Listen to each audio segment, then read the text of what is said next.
Hello everyone. Have you ever wondered why do we use React Router for navigation in React apps?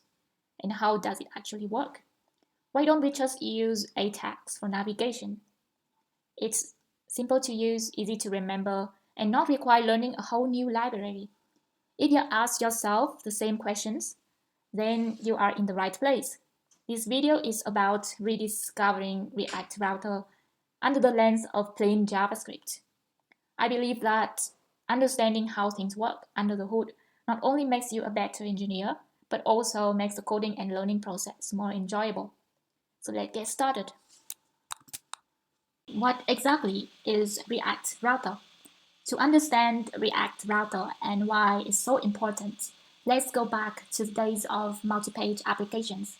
Back then, we only used A tags for navigation, and each page in our application was a separate HTML file. So when a user clicked a link, the browser sent a request to the server, and the server would respond with an entire new HTML file. And that also means our application would reload from scratch, even if only a small part of the content had changed. And that doesn't sound very efficient, right?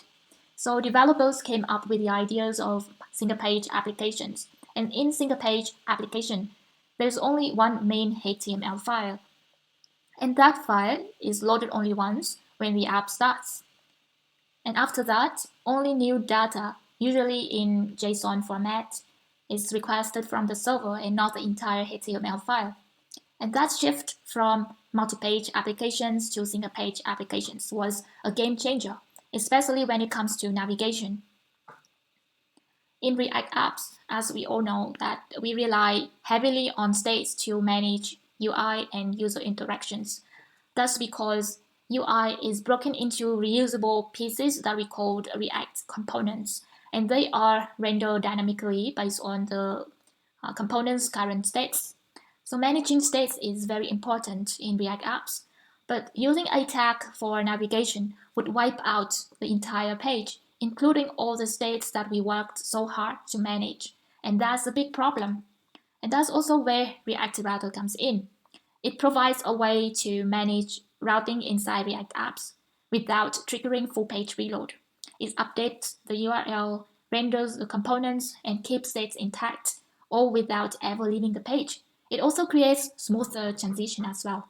So how does React Router actually handle routing without ever leaving the page? That sounds like magic, right? And we are going to unfold that magic right now. The process of navigation with React Router involves several key steps.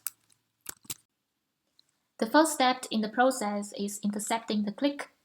That means when a user clicks on the link, React Router steps in to stop the browser from performing its default action, which would normally send a request to the server and reload the whole page.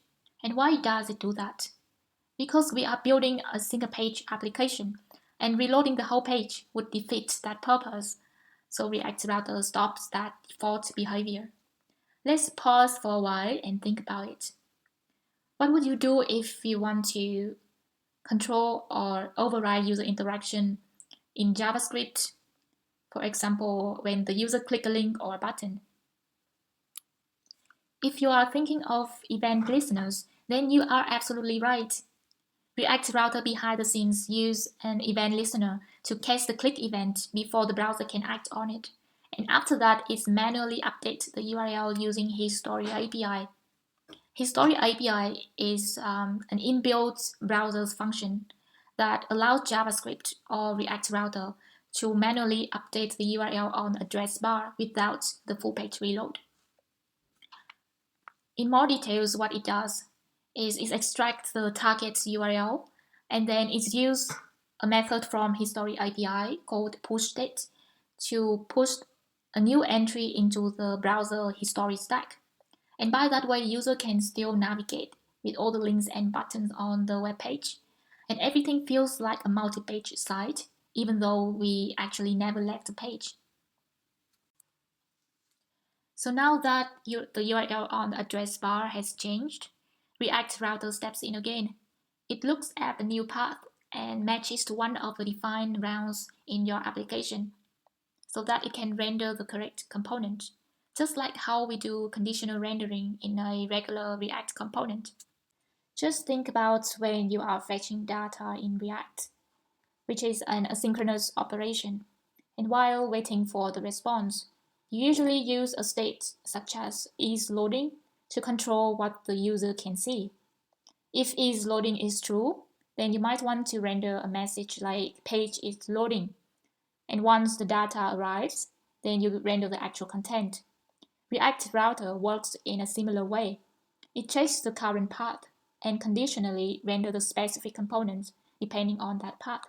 And this is the simple version of the function that React Router uses to render the correct component based on the current path. And that's how navigation in React apps feels seamless and lightning fast.